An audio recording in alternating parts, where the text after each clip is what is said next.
Hey guys! So for today's vlog I wanted to share with you my favourite sewing pattern releases from 2018. So these were patterns released during the course of the year and they're just my personal picks, so they're my personal favourites. I have tried not to make it too excessive, but it's still quite a long list because when I came back to revisit my favourites I couldn't narrow it down much more.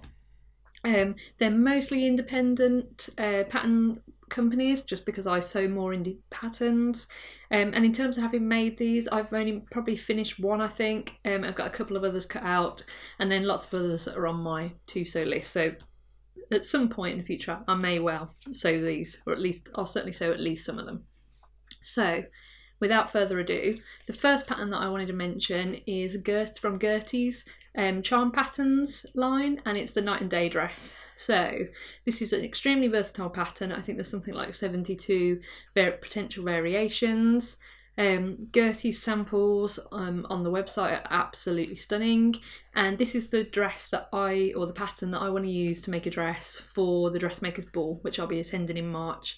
In particular, there's a more evening style dress, or one version of the pattern Gertie's made up as a more evening style dress in black, and I think that might be the version of this pattern that I make up for that party. But there's at least 3 of Gertie's samples which I'd love to recreate or something similar to. So yeah, well, we'll see how I get on with the pattern, but potentially if I can get it to fit right, there's loads of opportunity with this pattern. So pattern number 2 is the Grainline Yates coat. So this is a pattern I purchased as soon as it was released. I was planning to sew it last winter but didn't manage to get around to it, and I currently have it cut out, so it's work in progress for me. Hopefully I'll have it sewn up relatively soon, can wear it during the cold weather that we've got at the moment and we likely have for the next few months. Yeah, it's just a really useful, practical style of coat, I think, and I think it would work well in a lot of different fabrics. So it's one of those that potentially, depending on how it goes this time for me, I have another fabric that I think would also work for a totally different version. So I'm making it in fact I've got the fabric here. This is the fabric I'm making my first version in, which is very patterned wool, and then I think a plain version would be lovely as well. But yeah, so that's the Grainline Yates coat.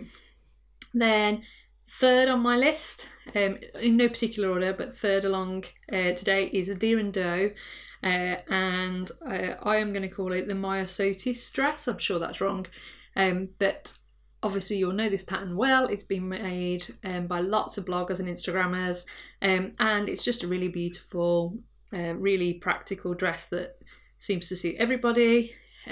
Obviously there's a short and a longer version included in the pattern, and yeah, it's just lovely.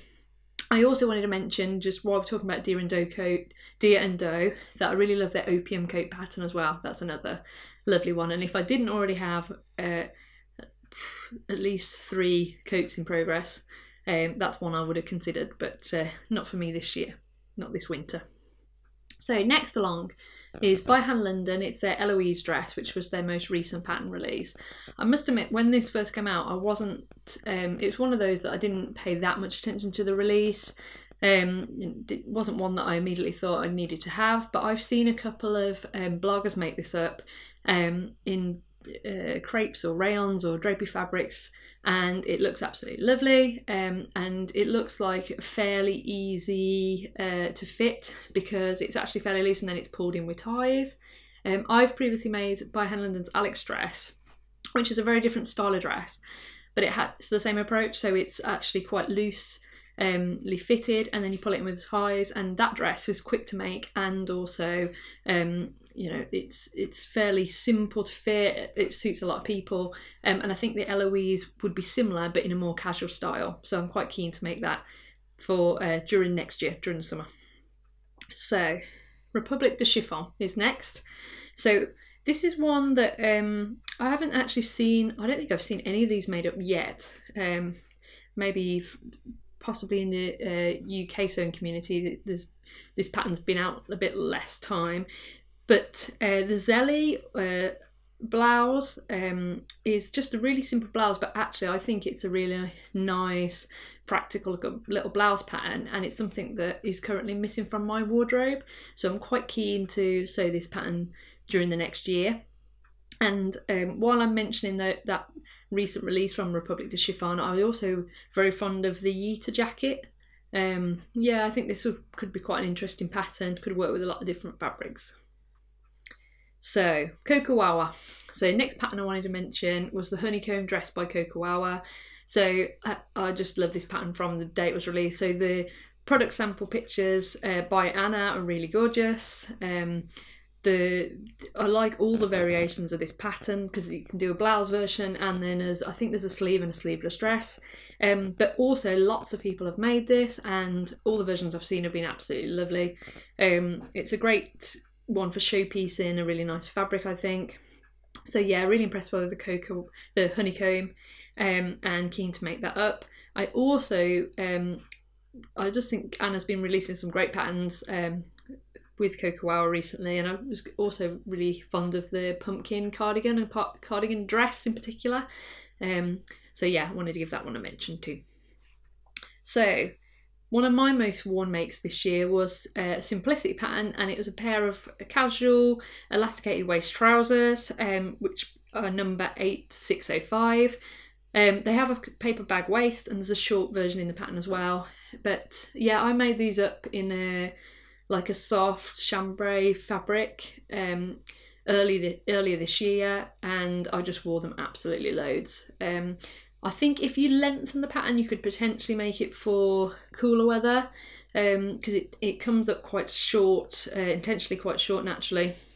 So it is more of a summer trouser, but certainly I'll be wearing that pattern again loads. I know the pair I already have when the weather warms up, and I'm tempted to make another pair of those. They're just really practical, easy to go with everything. So next, iron patterns. So the Felix Skirt, I haven't yet tried any of the iron patterns releases, but I really especially love this skirt. I think the sample that they have on their website is really gorgeous. I think it just looks like it would look lovely in a heavier weight fabric, maybe a wool, or obviously you could make it something more summery as well. So it looks like a really versatile pattern.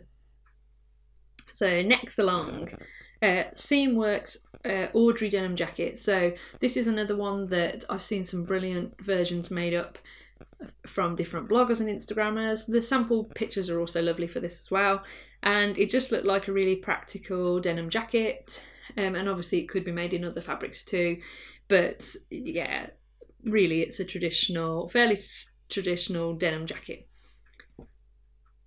So paper cut patterns, Pinnacle.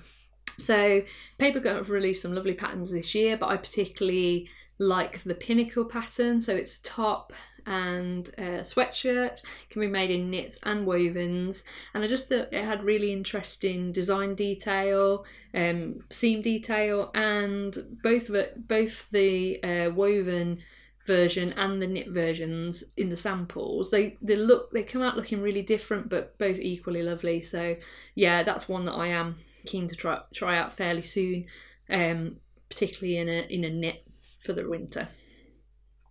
Ready to sew. So I wanted to mention the Ready to Sew Justin skirt, which is a free pattern, and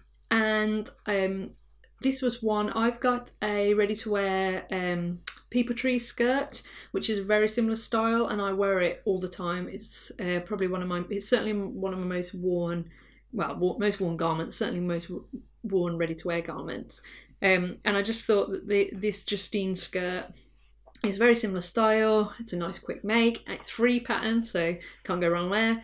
And I think the sample's made up in a fairly lightweight fabric, but the ready to wear skirt I have is made up in a medium to heavy weight, and I think the pattern would work well in a wide variety of fabrics really, and just create a really good wardrobe basic.